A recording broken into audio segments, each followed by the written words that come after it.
그래서 저와 여러분이 하나님의 주권 안에서 이미 구원을 받았고 또 이미 우리 안에 성령이 계시다는 사실을 명확히 우리는 알고 계셔야 하고 이제는 성령 충만함을 사모하셔야 되죠. 그럼 성도들이 왜 성령 충만함을 사모해야 하냐면 하나님께서 성령 충만해야 된다라고 말씀하셨어요. 이게 명령하셨습니다. 그래야 하나님 뜻대로 살 수 있기 때문에 그래요. 에베소서 5장 16절에 세월을 아끼라 때가 악하니라. 그러므로 어리석은 자가 되지 말고 오직 주의 뜻이 무엇인가 이해하라. 술 취하지 말라. 이는 방탕한 것이니 오직 성령으로 충만함을 받으라. 그 당시에 이 에베소 지역에는요 술의 신을 섬기는 문화가 있어서 당시 그 도시 사람들이 술 취할 때 신이 우리에게 임한다 막 이렇게 주장하는 사람들이 많았어요. 야, 그거 다 거짓말이야. 그 술 취하지 말고 성령의 충만을 받아야 돼. 이렇게 바울이 이야기하는 거예요. 사실 제가 저는 어릴 때 이제 교회를 처음 다니다가 중고등학교 때 교회를 나름 열심히 다녔죠. 교회 있는 게 막 좋았어요. 교회 가는 게 좋았습니다. 학교 끝나면 교회 가 있고 그랬었어요. 대학교 가면서 교회를 잘 안 다녔어요. 한 5년 신앙생활 제대로 안 한 것 같아요. 그러다가 일본 유학 오면서 일본에서 다시 이제 신앙생활을 하게 됐어요. 근데 처음 다시 이제 신앙생활 하면서 제가 가장 은혜 받았던 말씀이 에베소서 말씀이에요. 에베소서 5장 16절 세월을 아끼라요. 세월을 아끼라. 때가 악하니라. 세월을 아끼라. Making the most of all opportunity 이렇게 되어 있습니다. 영어 성경에는. 그러니까 그 말씀을 보면서 Making the most 너는 최고의 삶을 살아야 돼. Of all opportunity, every opportunity는 하나님께서 항상 너에게 최고의 기회들을 주셔 이런 뜻이거든요. 하나님께서 너에게 항상 기회를 주시니 그 안에서 너는 최고의 것을 만드는 삶을 살아야 돼. 그러면서 야, 참 내가 그 헛되게 살아왔구나. 예수님 제대로 믿지 않고 그 5년을 내가 대학교 다니고 또 뭐 이것 한다 저것 한다 하면서 헛되게 살아왔구나.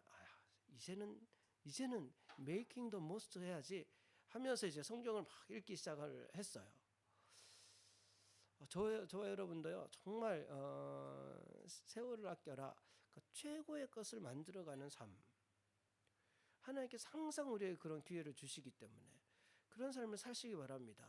그러기 위해서 하나님께서는요 성령 충만해라 이렇게 말씀하시는 거예요. 너 성령 충만하면 그런 삶을 살 수 있어 이렇게 말씀하시는 거죠. 성령으로 충만하면 시몬과 같은 삶이 아니라 빌립과 같은 삶을 산다라고 지난주에도 말씀을 드렸습니다. 자, 오늘은 이 성령께서 행하신 정말 기독교 역사 속에서 예수님 다음으로 큰 영향력을 끼친 한 인물에 대해서 기록하고 있죠.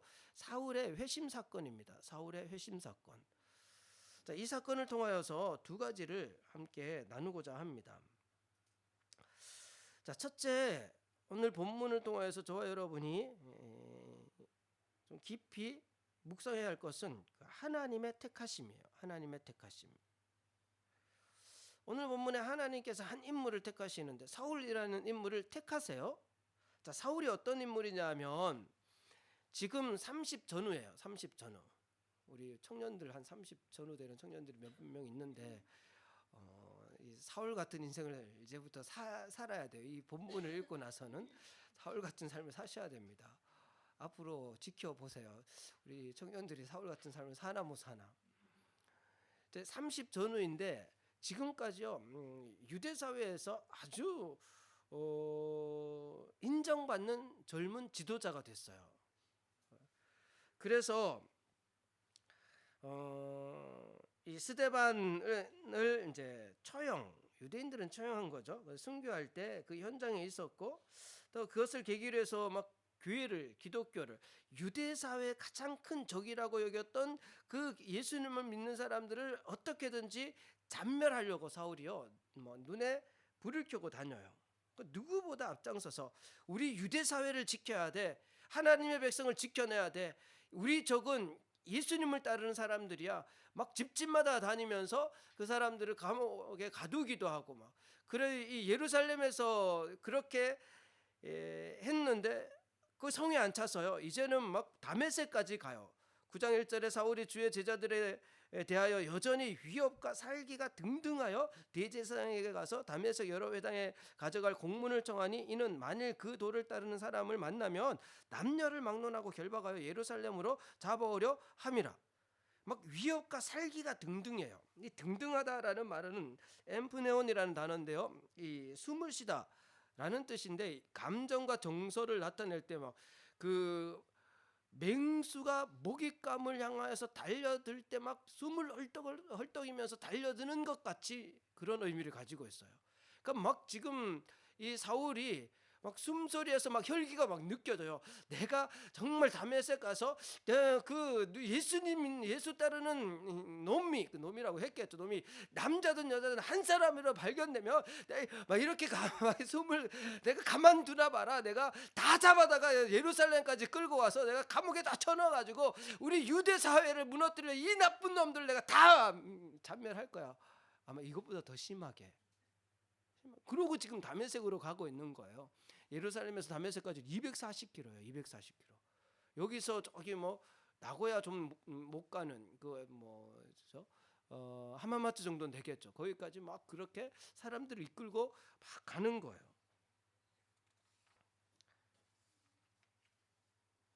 당시에 이 다메섹에는 꽤 많은 유대인들이 살았습니다.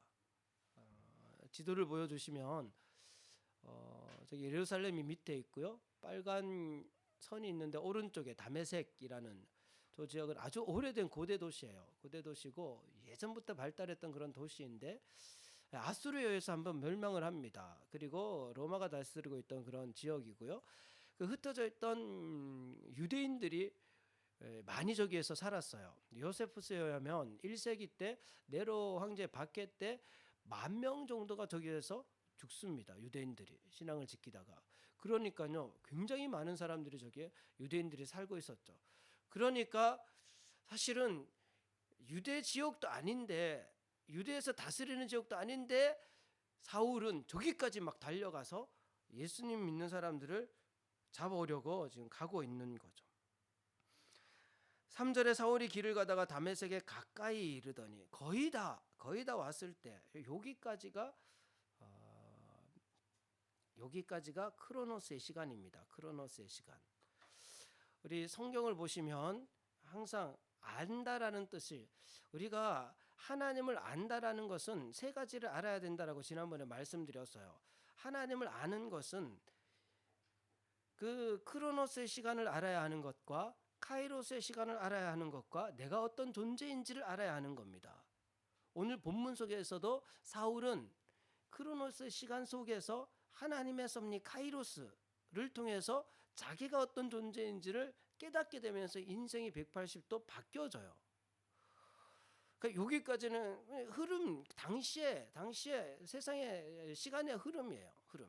그런 지금 유대 사회 이런 상황이 된 거예요. 그리고 젊은 지도자 사울이 막 이 기독교인들을 박해하려고 잡아오려고 가는데 3절 중반부에 호련히 하늘로부터 빛이 그를 둘러 비추는지라. 이것은 일반적인 사건이 아니죠. 하나님이 개입하기 시작하셨다는 거예요. 카이로스가 되었다라는 겁니다. 그러니까 인위적으로 발생한 사건이 아니라 하나님에 의해서 일어난 사건.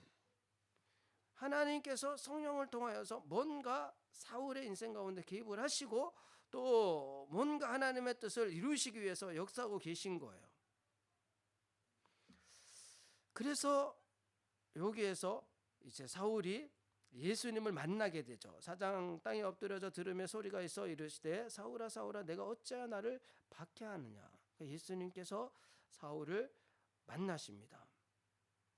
그리고 이 사울에 대한 하나님의 뜻은 이제 아나니아를 통하여서 또 말씀해 주시죠. 15절에 주께서 이르시되 아나니아는 아니 왜 사울입니까? 막 그러면서 안 가려고 하는데 성령께서 아나니아를 이끄셔서 가도록 하십니다. 가라, 이 사람은 내 이름을 이방인과 임금들과 이스라엘 자손들에게 전하기 위하여 택한 나의 그릇이라. 하나님께서 택하신 그릇이다 이렇게 말씀하세요.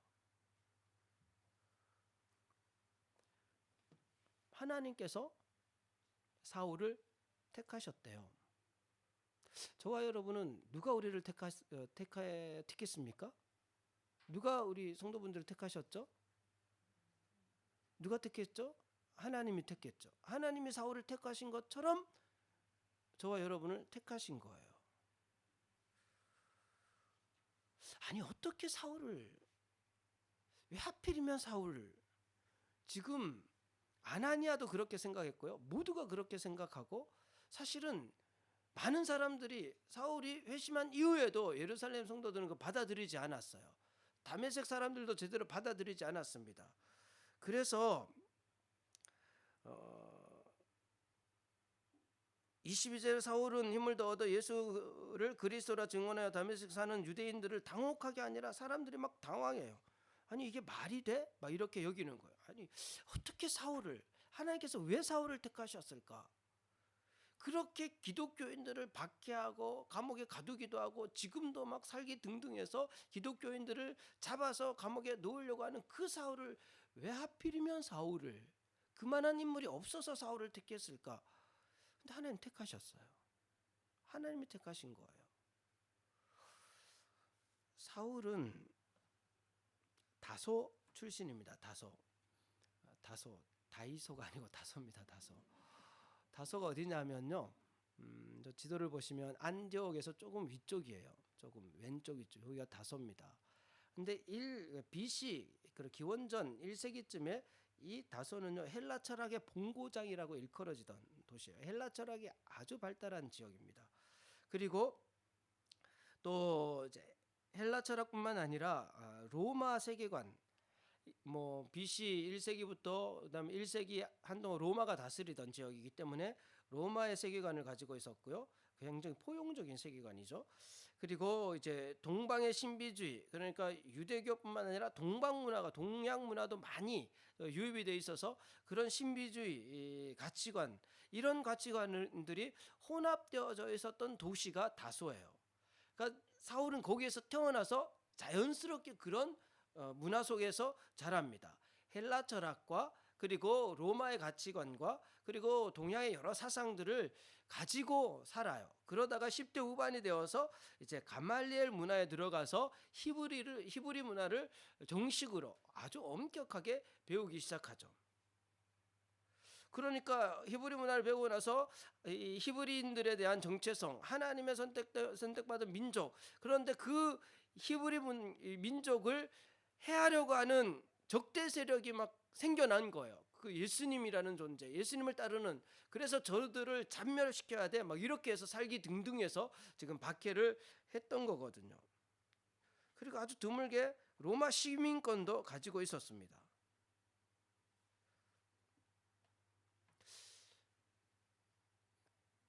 그런데 하나님께서요 사울을 택하셔서 사울이 가지고 있던 이런 모든 것들을 이방인과 임금들과 이스라엘 자손들에게 복음을 전하는데 쓰임 받도록 해요. 사울이 가지고 있던 그 모든 것들을 이제는 복음을 전하는 툴로 사용하십니다. 이것을 보면 하나님께서 택하실 때는 그냥 서투르게 택하시는 것이 아니에요. 하나님께서 분명한 계획을 가지고 택하셔서 하나님 그 계획 안에서는 그 사람을 주인공으로 세워서 쓰세요. 그래서 이제부터 사도행전은 사울이 바울이 되면서 주인공이 되어서 이방인과 임금들과 이스라엘 자손들에게 예수님의 복음을 전하도록 그렇게 만드세요.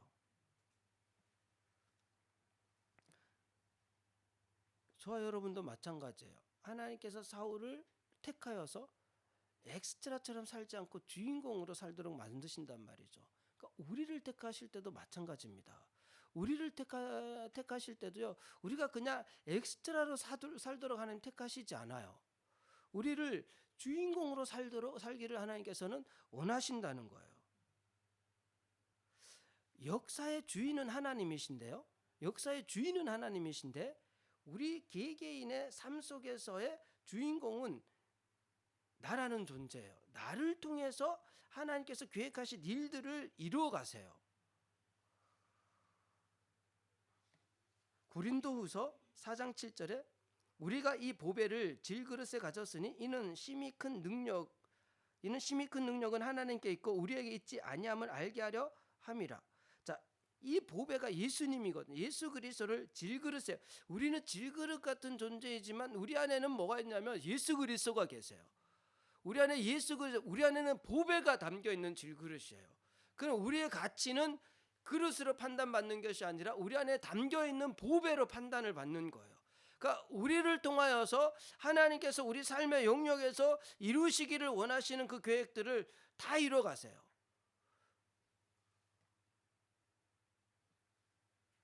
그러니까 5절에 보면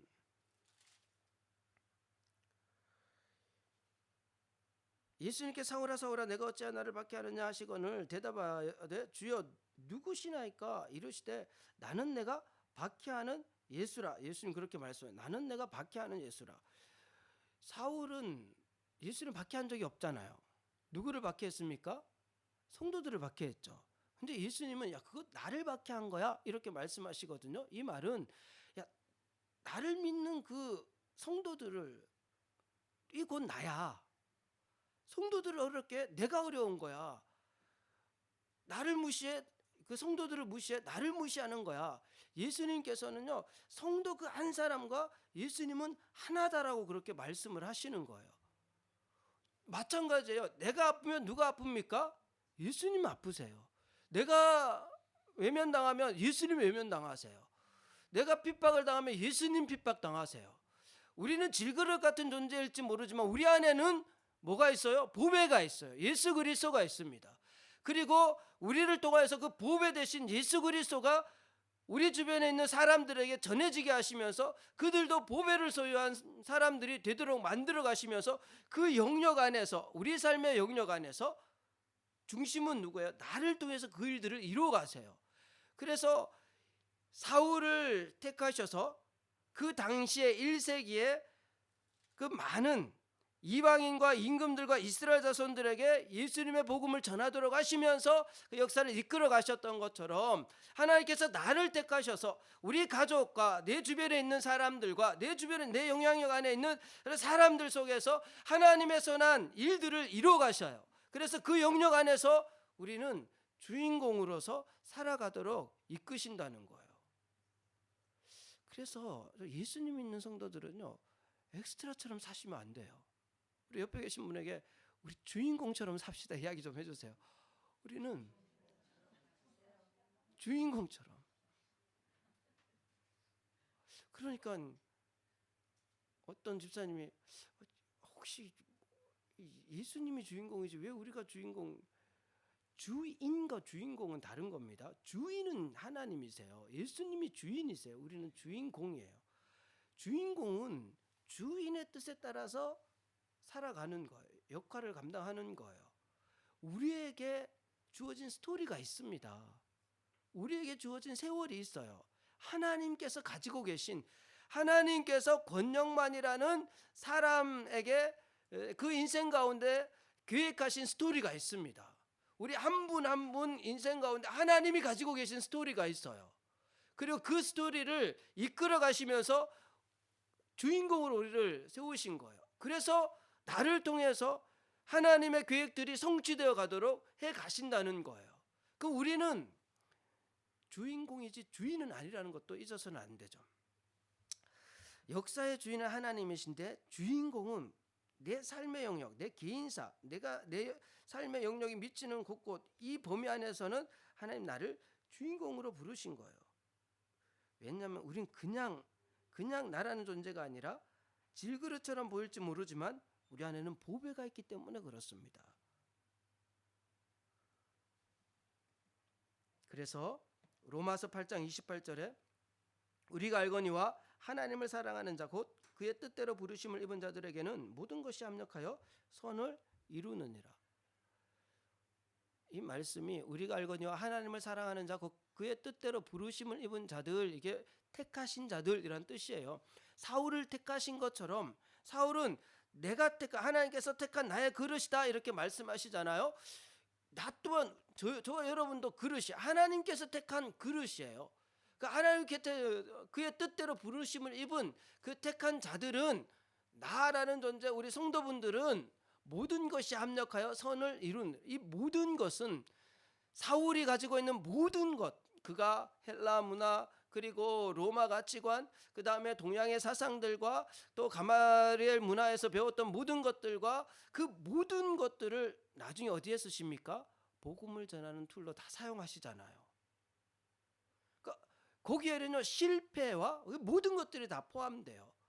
심지어는 사울이 예수님 믿는 사람들을 박해하면서 스데반이 돌에 맞아서 죽을 때 그 현장도 사울을 목격하도록 하시잖아요.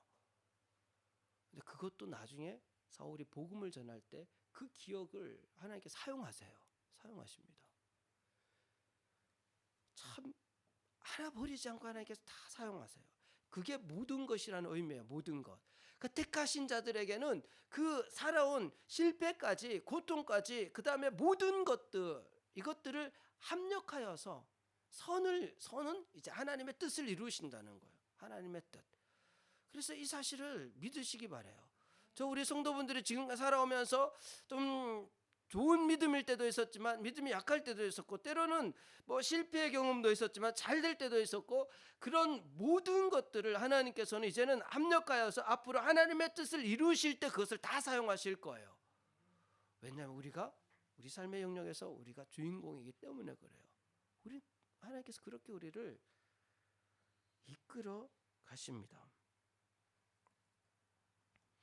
저와 여러분이 하나님께서 택하신 그릇, 우리를 주인공으로 부르셨다라는 사실을 꼭 믿는 은혜가 있기를 바랍니다. 이게 잘 믿어지지 않는 분들은요, 사울처럼 질문을 해야 돼요. 사울이 잘 모르니까 예수님께서 사울아 내가 어찌하여 나를 박해하느냐, 사울은 몰랐어요. 그러니까 주여 누구시니까, 예수님이 어떤 분이신지를 알면 이 사실이 깨달아져요. 저 여러분에게 예수님은 어떤 존재입니까? 나에게 있어서 예수님이라는 분은 어떤 존재일까요? 지금까지 사울은 자기가 주인으로 살아왔어요. 세상적인 학문도 그리고 젊은 리더가 되어서요, 막 그 유대 사회를 지키기 위해서 막 앞장서서 자기가 주도해서 그렇게 살아왔어요. 그렇다고 해서 사울이 자기 인생의 주인공이 될 수 있을까요? 끊임없이 대제사장 또 다 기득권을 가진 사람들에게 눈치를 봐야 하고, 또 환경이 바뀌면 또 그 환경에 어떻게 하면 그 환경에 적응해서 살아갈 수 있을까, 늘 주변을 살피면 거기에 맞춰서 살아가야 되는 거예요. 그게 주인공이 아니잖아요. 그런 삶이 엑스트라 같은 삶이에요. 그런데 예수님을 만나게 되면, 사울이 예수님을 만나면서 지금까지 내가 주인인 줄 알고 살아왔는데 그게 아니었구나, 내 인생의 주인은 따로 있구나 라는 것을 예수를 만나면서 깨닫게 됩니다. 5절에 나는 내가 박해하는 예수라 라고 예수님 대답하시는데요, 이 말은 헬라어로 데에고에이미 예수스 혼시 디오케이스라는 그 에고에임이라는 표현은 요한복음에 7번 나옵니다. 예수님께서 나는 누구다라고 말씀하시는 나는 누구다. 이 표현은 사실 구약의 하나님께서 모세에게 하나님이 어떤 존재인지를 나타낼 때 해주신 말씀이에요.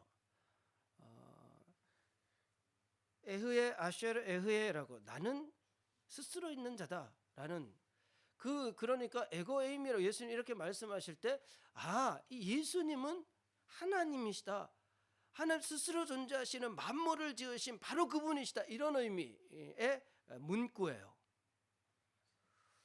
그러니까 이 사울은 지금까지 자기가 자기 인생의 주인인 줄 알았는데 예수님께서 에고 에이미라고 하시면서 나는 하나님이야. 나는 만물을 창조한 존재야. 너 인생도 내가 주관하고 있어. 너 인생의 주인은 너가 아니고 나야. 라고 말씀하시는 거예요. 그래서 6절에 너는 일어나 시내로 들어가라. 내가 행할 것을 내게 이를 자가. 이제 너가 행할 것 너 스스로 결정하는 것이 아니라 너가 행할 것을 이제 내가 가르쳐 줄 거야. 이제 내가 말하는 대로 너는 행하게 될 거야.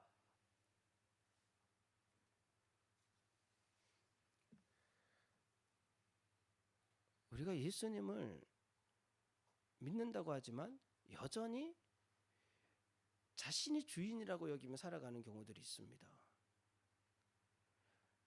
주여 누구시니까? 예수님이 나의 인생의 주인이시라는 사실을 우리 다시 한번 깨달으셔야 돼요. 아셔야 돼요. 그분이 주인이시고 나를 주인공 삼아서 그분의 뜻을 온전히 성취해 가시는 거예요. 이 사실이 사울에게는 큰 충격이었죠. 이제까지 자기가 주인인 줄 알고 자기 인생을 그렇게 열심히 성공을 향해 살아왔는데 예수님이 나타난 거예요. 너가 주인이 아니라 예수님께서 내가 주인이야 이렇게 말씀하시는 거예요. 그러니까 사울은요 그 충격을 받고 9절에 사흘 동안 보지 못하고 먹지도 마시지도 아니하니라. 사흘 동안 식음을 전폐하고 깊이 묵상하기 시작. 그래? 내가 아닌 다른 내 인생의 주인이 있었단 말이야? 그러니까 사흘은 성경에서 종종 큰 변화, 심령의 변화를 의미하는 기간이에요. 그리고 이때 예수님이 인생의 주인이라는 사실을 사울이 깨닫게 되면서 인생은 180도 바뀌게 됩니다. 그리고 훗날 바울은 그렇게 고백하게 되죠. 정말 나는 전도자의 삶을 평생 살아오면서 하나님께서 주인된 삶을 살아오면서 예수님께서 주인된 삶을 살아오면서 거기에 후회함이 없고 이제는 내가 주님 곁에 갈 때 주님께서 나에게 의의 면류관을 준비해 주실 거야. 그리고 이런 삶은 모든 성도들이 살아가야 할 삶이야 라고 디모데후서에 그렇게 고백하는 내용이 있습니다.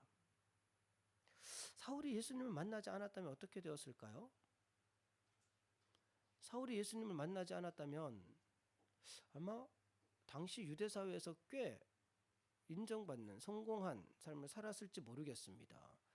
아마 서기관들 중에서 아주 높은 지위에 아니면 대제사장이 되었거나 아니면은 로마와 좋은 관계를 맺으면서 유대 분봉왕이 거기가 최고겠죠. 그랬을 수도 있겠죠. 그렇다 한들 그게 무슨 의미가 있겠습니까?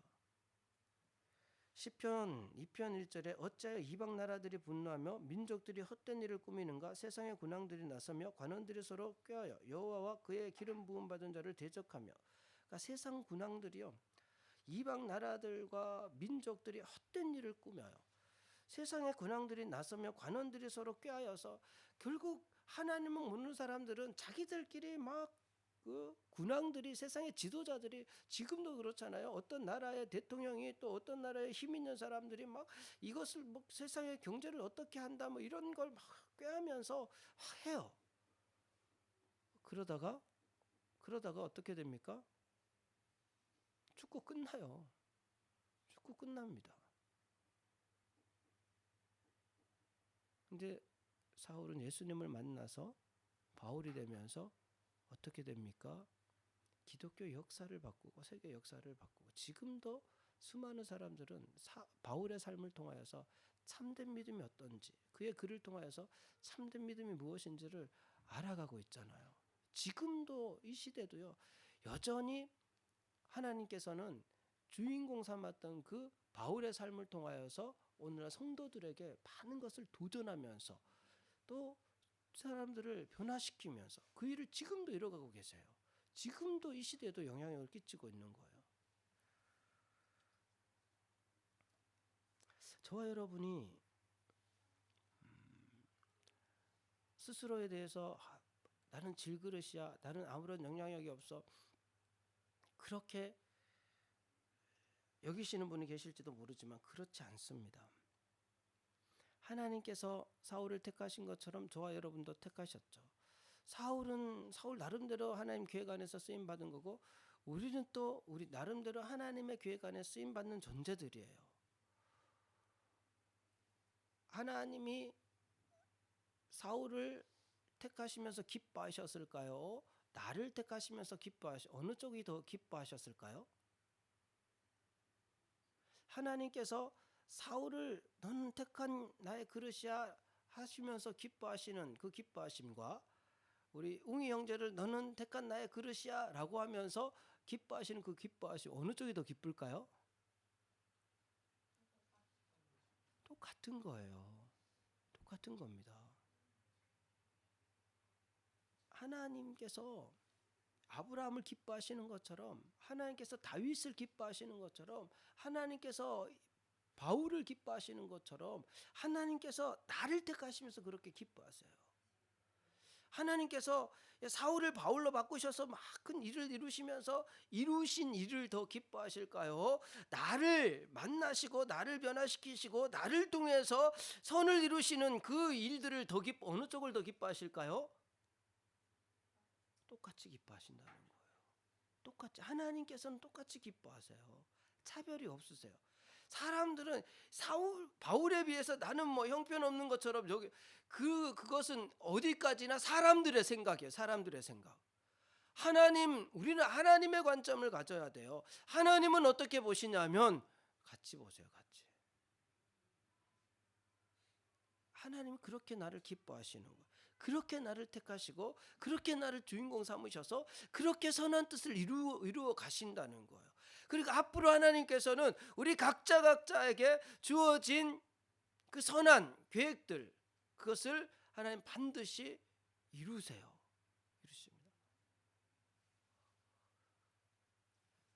이 사실을 아시고요, 저와 여러분이 하나님의 택하신 그릇이 되었다는 사실을 알고, 우리 삶의 영역에서 우리를 주인공 삼으셔서 하나님의 선한 뜻을 반드시 이루신다는 사실을 알고, 우리는 하루하루 엑스트라처럼 살 존재가 아니라요, 주인공으로서 막 그렇게 살아가셔야 돼요. 하나님께서 이루실 일들을 막 기대하면서, 막 기뻐하면서, 어떤 것도 뭐 거리낄 것이 없어요. 하나님이 우리 안에는 보배가 있습니다. 우리 안에는 예수 그리스도가 있어요. 그 예수 그리스도가 우리를 통하여서 증거되어질 거예요. 하나님 이루실 일들이, 선한 일들이, 이제까지 내가 살아오면서 그 모든 일들, 내가 실패했다고 여기는 그것까지도 하나님께서 모든 것을 압력하여서 하나님 뜻을 이루는데 쓰신다는 거예요. 하나 버리지 않고 다 쓰신다는 거예요. 이 사실을 꼭 기억하시고, 저와 여러분이 우리 인생의 주인이 주님이십니다. 예수님이 우리 인생의 주인이세요. 우리는 우리 삶의 영역의 주인공들입니다. 그래서 이제는 좀 위축되어서 살 것이 아니라 정말 기대와 소망으로 충만한 삶을 살게 되는, 저는 동경 앞에 기독교회 모든 성도분들이 좀 그런 삶을 살았으면 좋겠어요. 저도 마찬가지. 그래서 막 하나님께서 하실 일들을 막 기대하면서, 하나님께서 또 어떤 일을 하실까, 또 하나님께서 어떤 일을 계획하고 계실까, 하나님께서 질그릇 같은 나를 통하여서 이 보배 되신 예수님을 또 어떻게 전하게 하실까, 막 하나님 이루실 일들이 막 기대되는 거예요.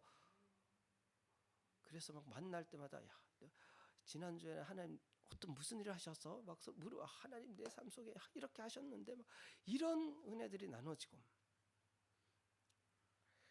동경 앞에 기독교회는 모두가 하나님께서 주인공 삼으신 성도들로 이루어진 주인공된 교회가 되기를 바랍니다.